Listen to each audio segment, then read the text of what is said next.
the cream is beginning to rise to the top of the URC table. My name's Mark. Let's talk rugby.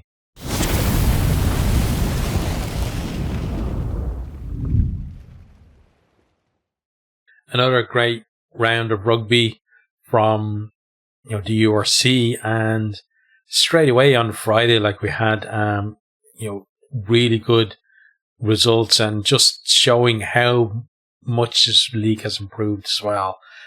So starting with the Friday night games, Edinburgh 17, Zebre 22. So Zebre get the perfect start. Trula over to score a try, within 6 minutes. Then McCann replies for Edinburgh, and then in this first half he scores a try and then he goes to the bin as well. But then Zebre just kept hitting back. Garcia gets over, and that one is converted. So they've got a lead going into the break. Then into the second half, DeRay extends their lead with a penalty. We have a reply then from Edinburgh through to Pilotu. But Zebre just go again. Di Bartolomeo over to score their final try of the game. And then Crosby with a try with about 10 minutes to go from Edinburgh gets them back within 5 points. And even though Volpe was red carded with around about 5 minutes to go, and they had also Zebre Parma had Priscantielli in the bin on a yellow card as well. So 13 players for most of the last 10 minutes.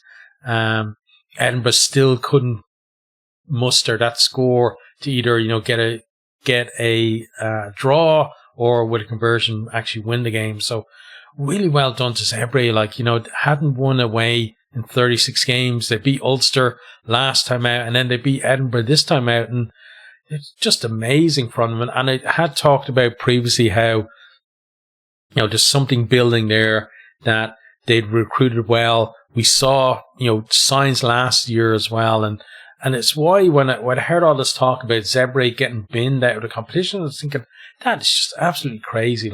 Because you can see they're one of the teams who obviously been down there a long time, but you could see they were actually doing something about it. They recruited brilliantly, and they were improving all the time. Last year, was it last year or the year before? They almost beat Leinster, in a home game. They gave Leinster a real scare early on in the season. And then, from there, they've just been getting better and better. They've beaten, Munster this year as well. And yeah, I think it's fantastic. Great win from them. But then Edinburgh, you got to think, what's going on there with them?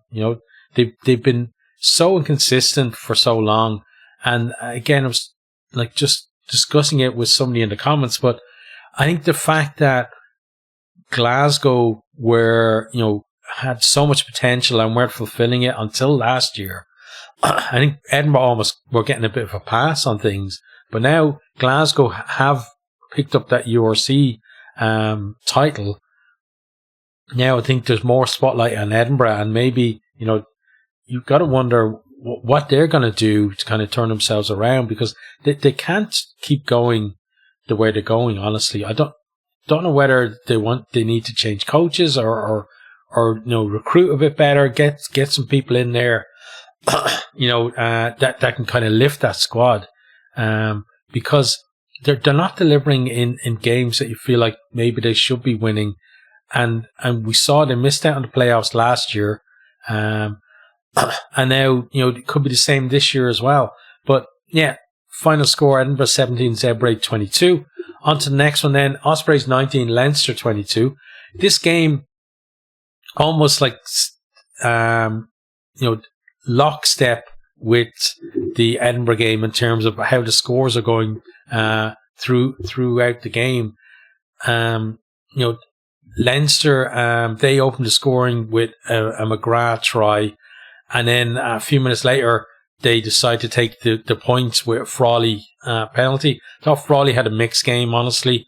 It certainly wouldn't have been the game that he wanted, to put together, at a point where he was looking to maybe get noticed, ahead of that Wales game. Like, he's been in the Ireland squad, hasn't featured at all, then released to play and doesn't really produce his best stuff.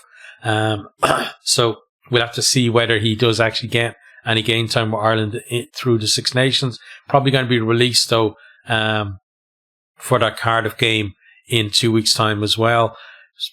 But yeah, Leinster leading through the try and then the penalty.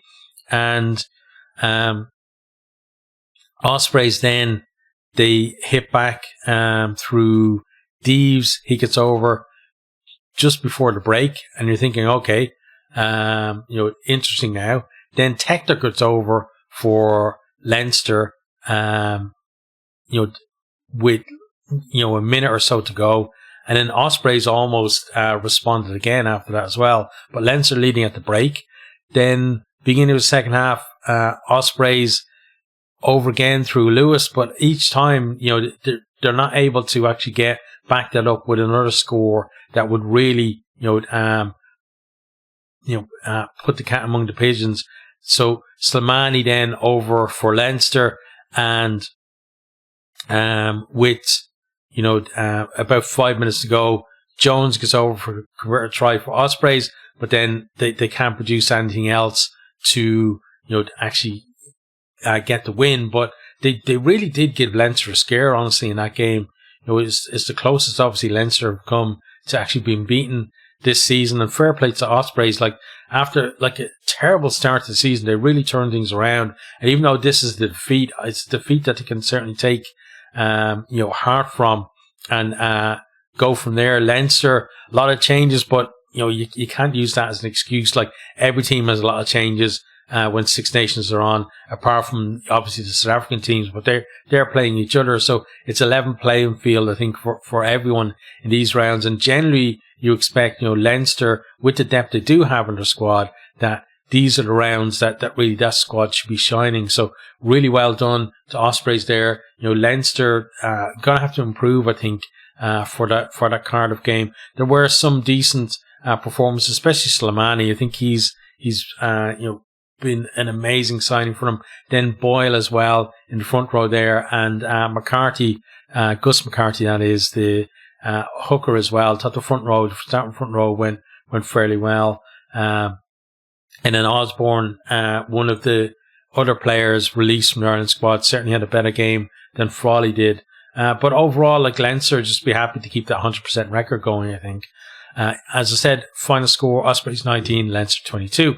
Next, then, we have Emirates Lions 30, DHL Stormers 23.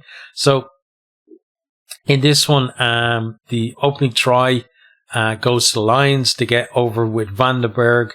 And then, a few minutes later, Van Wyk is over for their second.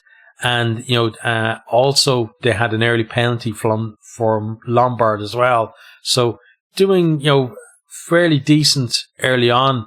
And, like, half time, they're looking pretty good. Then, Stormers, actually Lowe got over as well for the third try, right? Before half time as well. So you're thinking, like, the, Lions are pretty much on, probably for a bonus point win here and fairly comfortable. Then, Stormers, they did have a penalty or a couple of penalties from Matty as well before the break. And then Hallant gets over for a try at the beginning of the second half, as they're starting to kind of eat into that lead. And Lombard then with a couple of penalties for the Lions to kind of stretch them out, that gets them to 30 points then. And then Stormers are just trying to chew through that lead for the rest of the game. Roos gets over with about 10 minutes to go for a try. That's converted. So it leaves them then, what was it? It was 30 points to 10 points behind, like 30-20 at that stage, right? And then right at the death, then Matthew with a penalty to get them a losing bonus point. So Lions, kind of right out of the blocks, kind of but then the Stormers coming back, but couldn't actually get the win. But still, they got themselves a losing bonus point. Surprised that the Lions couldn't get that fourth try for their own bonus point as well. But it's a decent win, and Lions, they had a brilliant start to the season, and then they kind of, lost their mojo a little bit. So just to get a win, I think, has been important for them. And these are two teams that were kind of, they haven't been in brilliant form, and probably both looking for, winning this one to kind of really kickstart that run, potentially to the playoffs, because both of them looking to climb the table. But it's Lions that came away with the win, 30 points to 23. Okay, on to the next one then, and it's the other South African derby. So in the preview, I backed the Bulls in this one against the Sharks, but and it looked like maybe it was going to go their way, because Vessels over after 3 minutes, but then Hooker responds a few minutes later for the Sharks, and then we have a Hendricks penalty as well for them. So Sharks actually have the lead, and then the Bulls had LaRue in the bin as well. For the last kind of 9 minutes or so, and the first minute of the second half as well. And then into the second half, again, Bulls start well. Grobbelaar gets himself a try. That guy, he's really good, like at just getting over from close range and getting those tries, especially in maul situations, etc. He's over for a try. The Bulls retaking the lead at that stage, but then Sharks hit back Hendricks with about 25 minutes to go. But they had a period there before they got that try. So Grobbelaar is over for his try. At that stage, Sharks actually had two men in the bin, Jenkins and Rowell. Then they end up with like three of them in the bin at the same time, with Makunu in the bin as well. So for, I think it was about 4 or 5 minutes, three of them in the bin, and then the yellow cards start ticking off. But by the time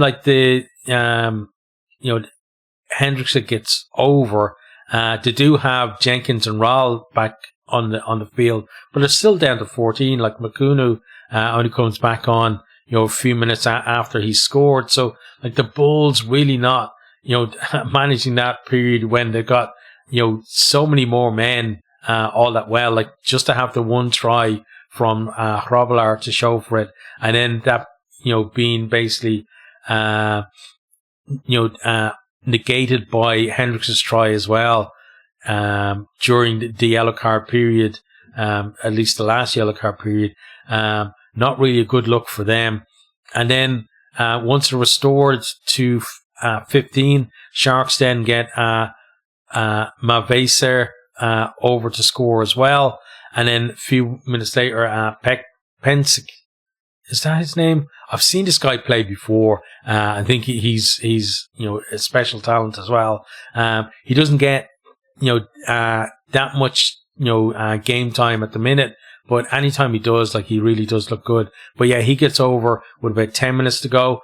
And then the Sharks have the game won at that stage, and Grobbelaar does get over with 3 minutes to go for the Bulls, but they don't even get a losing bonus point out of this one. I was very surprised with that. The Sharks definitely taking the URC much more seriously than they did last year. They basically put all their eggs in one basket last year and took the Challenge Cup extremely seriously. This year they seem to have done the same thing, except they prioritized URC over European competition. And it's paying off for them, obviously, beating third place Bulls quite comfortably in the end in that one as well. Final score, Bulls 19, Hollywoodbets Sharks 29. I guess Vodacom Bulls, since I said the sponsor, the Sharks as well. Next up, you have Benetton 34, Ulster 19. So, Ulster, really kind of imploded in this game. And it's kind of, I was backing them for this one beforehand because Benetton got absolutely destroyed. Was it 43-0 by Ospreys last time out? And I thought maybe it's a chance for Ulster to get back some confidence. But whatever's going on with that Ulster team, they don't seem to, the confidence seems to be paper thin, and any kind of pressure, and they just collapse. So they're definitely going to have to, I think, recruit well, get some maybe, some seasoned players in there to kind of help them on the mental side of things, because there's definitely something wrong with that. But start off, pretty well. Doak over after 3 minutes, converts his own try. Then Gallagher responds for Benetton before Lowry is over. All this kind of in the first quarter. So Ulster back in the lead. Then Albinos with a penalty to keep Benetton in touch. And then Stockdale with Ulster's third try before half time. And Ulster at that stage, kind of similar to the way the Lions were in their game against the Stormers, looking good for a bonus point win, or at least a bonus point anyway. But then Benetton, just before half time, Mendy gets over, very important score there, to kind of close up the gap. And then second half is all Benetton. Although Ulster, the one thing Ulster did was get yellow cards like McCann, Timoney and Moore all in the bin, at some point, and Timoney and Moore's yellow cards overlapped as well. So certainly giving Benetton a bit of a dig out there. They survived the first yellow card period, only conceding, actually didn't concede at all. It was only after Timoney went to the bin, then Albinos puts over a penalty. But then once Moore is in the bin and Ulster are, temporarily down to 13, Spagnolo gets over for a try. And, Benetton leading now, and, you feel like Ulster, trying to get back. I think they had a try chalked off, at some point as well, where maybe, they could have given themselves a fighting chance, but, Benetton just, decided, well, we're going to go for the bonus point right in the last minute, go for the bonus point and also deny Ulster losing bonus point themselves. So Isakor getting over. I love that guy. Really gives some kind of options in that back row, especially when kind of the first choice guys aren't available that are away with Italy at the moment. Really does bring some quality to that back row for them. He gets over, converted, final score then 34 points to 19. Benetton rising again, although they've been up and down. Ulster really are falling away at this stage. Next then we have Munster 29, Scarlets 8. So the first half of this one, the worst 40 minutes of rugby I've seen in a long time, possibly ever. Honestly, it was absolute dire dirge fest of a game in the first half. Second half, a lot better. But basically we have a penalty from Lloyd, put Scarlets ahead. Then a few minutes later, McCarthy gets over to score for Munster, and Byrne converts. And in terms of anything interesting happening in the first half, that's it. Nothing else happened. It was, other things happened. They weren't worth talking about, so we're not going to. Into second half then, certainly picked up Gavin Coombs, the man who, if you wanted anyone to get over the line from 2 meters, you give him the ball. He's so good at it, and he does that. He gets over after 44 minutes. Then Kendallin, not too long after, he's over for Munster's third. Then the only piece of quality that Scarlets produced in the entire game was Max Page, his try. Lloyd with a lovely miss or flat pass, should I say, getting them to the edge of that Munster defence. Another pass out to Page. He then hands off a player, kicks the ball over the cover, wins the race to the ball. There's suspicion that Patterson may have gotten his hand under the ball to prevent him grounding it, but it was quality, and I think the try should have stood either way anyway, because it was just so good compared to everything else that Scarlets had produced. It was worth the 5 points, and I'm glad that they got it. It would have been kind of a travesty, I think, if that had been chalked off. But it wasn't chalked off because on-field decision was try, and the replays were inconclusive as to whether the ball was down, held up, or wherever. So got to stick with the on-field decision, and it was a good outcome, I think. Then a few minutes later, Coombs over for his second, again just bashing his way over from close range, and then in the final minute, then Farrell gets Munster's 5th try of the game. Final score 29 points to 8. Munster go marching on. Next, then we have Connacht 24, Cardiff 19. So, Connacht, very up and down team. Cardiff, brilliant start to the season. They're now starting a little bit to hang on. So, they've got to start getting some wins, I think, on the board in the last kind of, batch of games. Probably not thinking that they're going to win next time out against Leinster, but who knows? But after that, they definitely have to pick up at least a couple of wins. Probably 3 wins, I would say, to get playoffs. So they need to be, targeting games. But decent comeback in this one, honestly, for them, because Connacht start off, Murphy over within the first 10 minutes. Then in the first quarter, Hurley Langton is over as well. So the 2 tries up.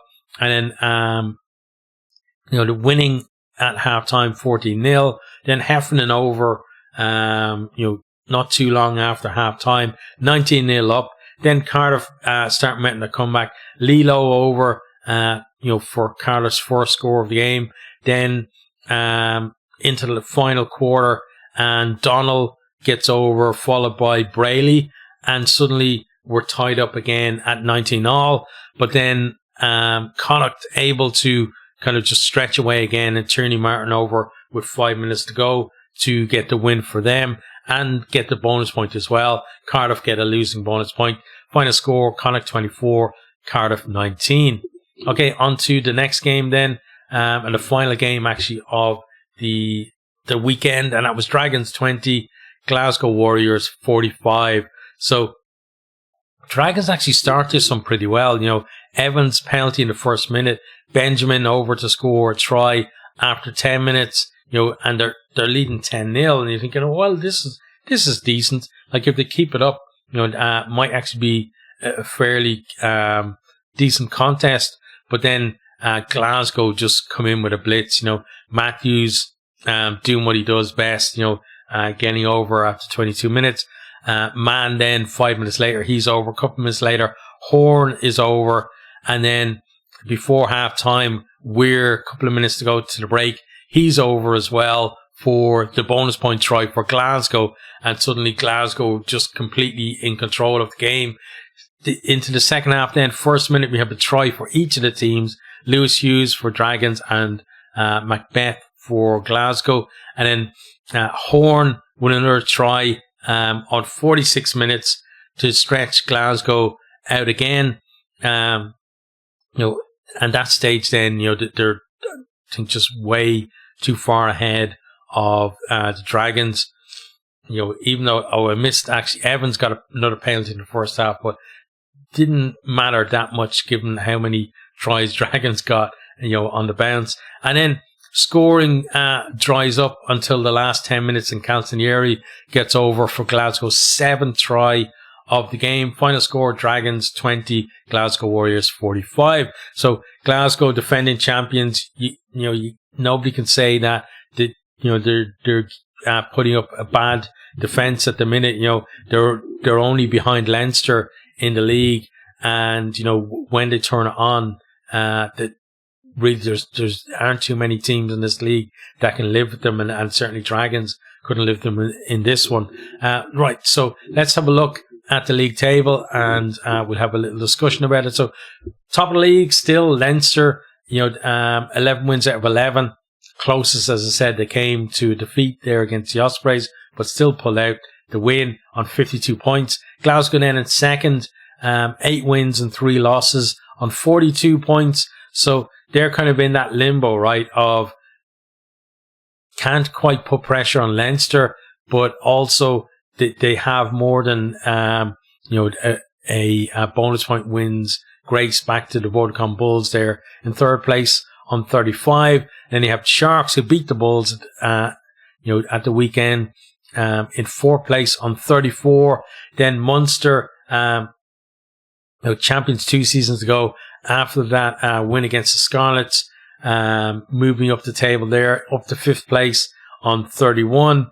And the team that they leapfrogged they leapfrogged Scarlets and Cardiff, but Cardiff in sixth place on 30 points. Benetton then after that, comeback win against Ulster in seventh on 28, and rounding out the playoff spots at the minute, Scarlets there in eighth place on 27 points. So they're the team with the target on the back.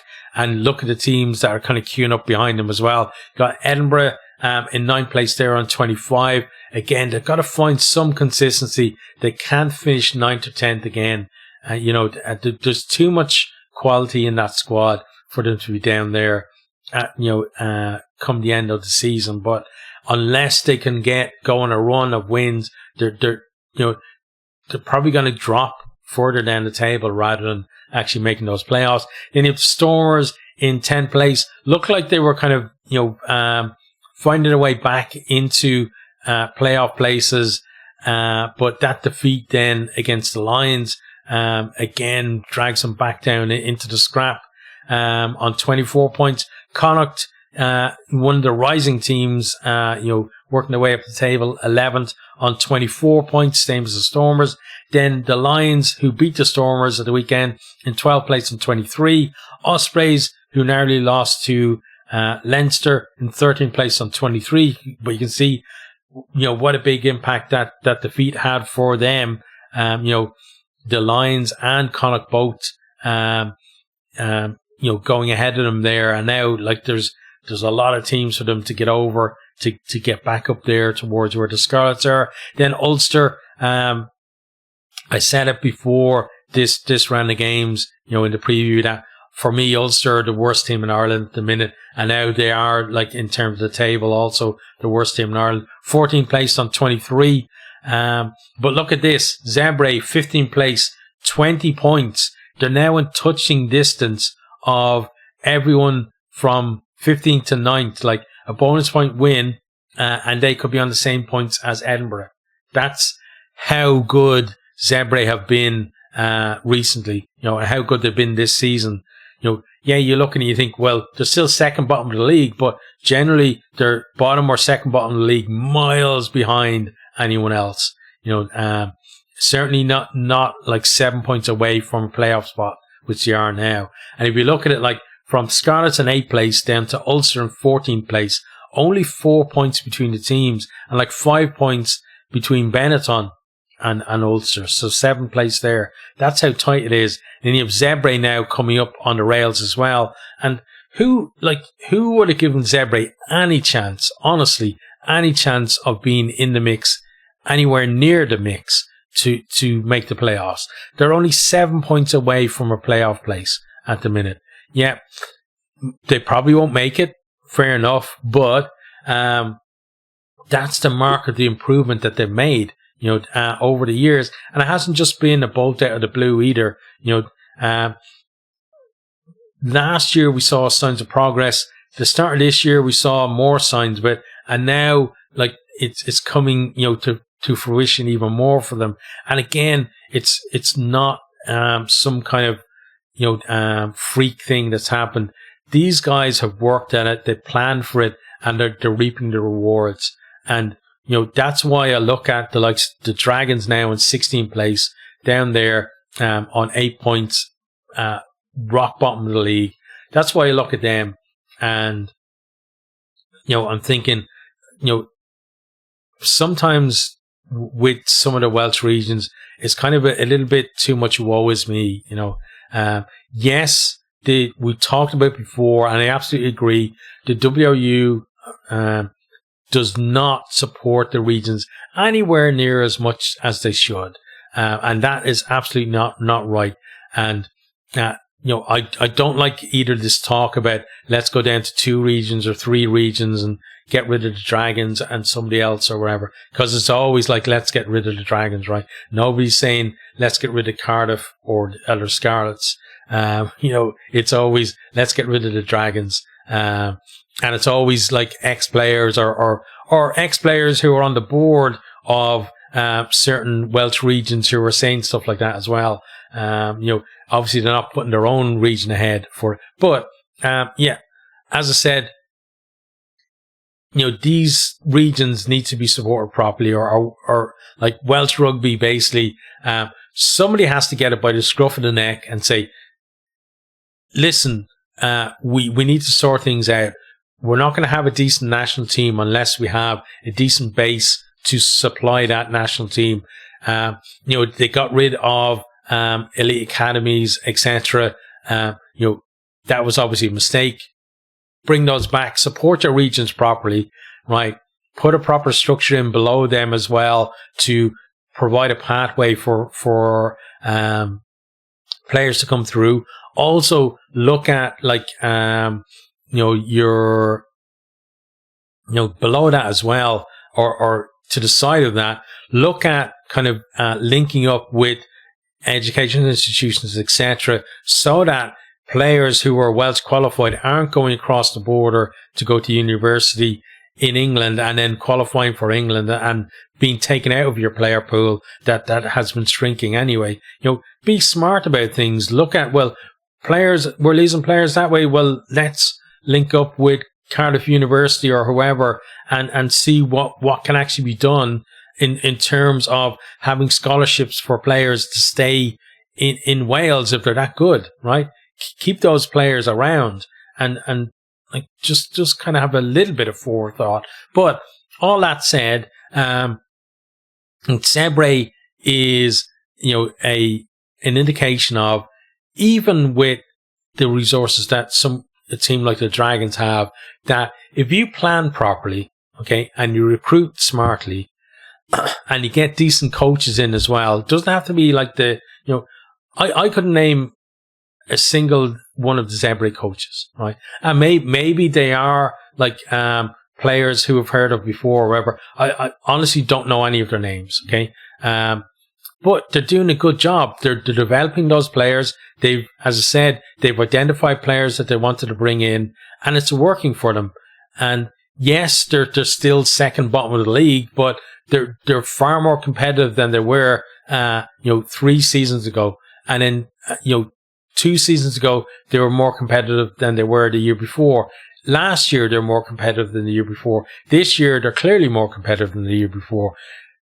Can you say that for Dragons? Absolutely not, right? So wherever it's gone on with Dragons, obviously they have,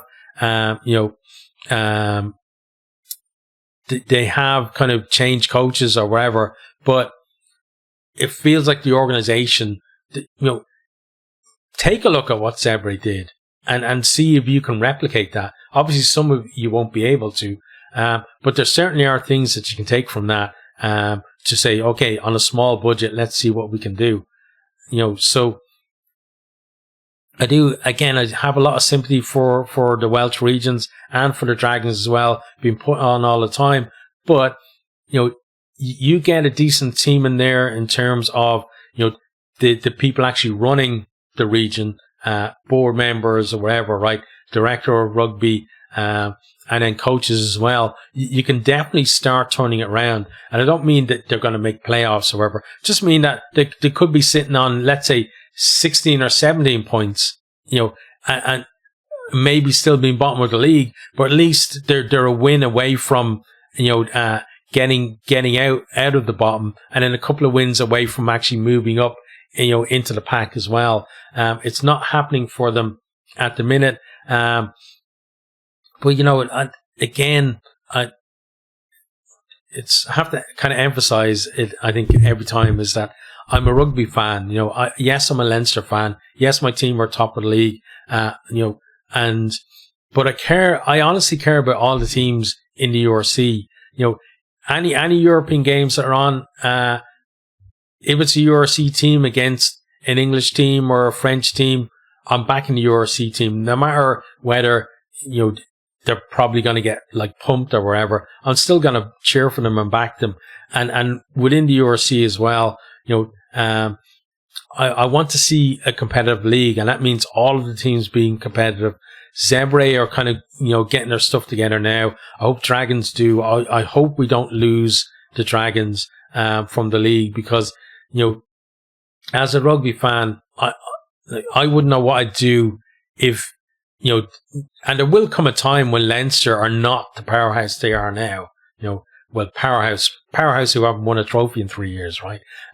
But still, in terms of just results and stuff, I think we can still say they're a powerhouse, right?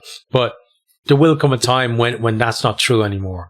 And I don't know what I'd do if Leinster got disbanded or merged or whatever, right? It's probably not going to happen in Ireland, although it came close for Connacht. That would have been a horrible decision for them to do. But because of historic links, with and it's actually, our provinces are actually a thing, whereas the regions, obviously in Wales, were just kind of invented for rugby reasons. So they didn't have the historic thing that Ireland does, in terms of we actually have 4 provinces, and like our Gaelic games are organised on that kind of that way as well. But if Leinster were to disappear tomorrow, like, I think I'd almost think about, okay, well, I'm not watching club rugby anymore. Probably my channel will go, because, like, what am I going to do? Like, I'd still love rugby, but my team would be gone.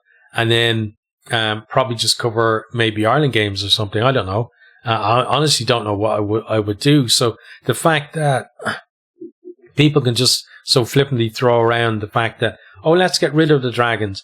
And yes, the regions in Wales are a construct, but still, Dragons actually have fans. Maybe not a huge amount of fans, but if you were like a Leinster fan, in the kind of early 2000s, even the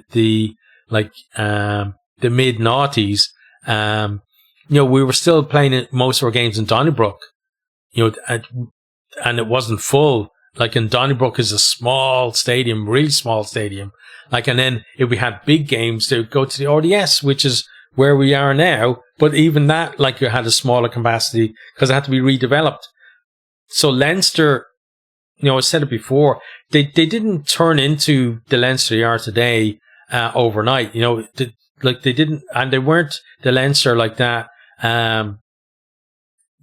Even 20 years ago, Leinster at that stage were a talented team with a pretty small, honestly small following, who were huge underperformers. Kind of similar to the way Glasgow, have been in recent seasons, until they got that first win. And it's through hard effort that they built up everything that they have now. Yes, it helps that they have a brilliant school system below them, but that school system was there in 20 years ago as well, and Leinster were firmly in the shadow of Munster and even Ulster. Ulster at that stage, the first winners of the Heineken Cup, as it was called, for an Irish team, and Leinster, were basically, trying to claw their way up to the top table with the likes of Munster, etc. And they worked for it and they built it, and now they have it. They're reaping the rewards, but again, at some stage that's going to go away. So I hope that there are people with some foresight and some,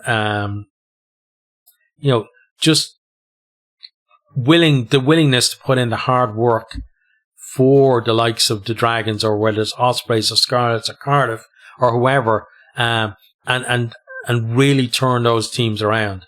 And it's possible because Zebre are doing it. But there's my rant over. I promised myself I was going to keep this one short, but it never happens, does it? But listen, I love rugby. As I said, I want to see all of the URC teams doing well. I love talking about rugby, and I hope that you kind of, you don't mind me ranting away. I hope it's something that you can at least tolerate, if not enjoy. But yeah, I just get passionate about my rugby, and it doesn't matter what team it is. I can sympathise with other fans because I've been there myself in my rugby journey as well. But that's the end of this one. So let me know your thoughts down in the comments.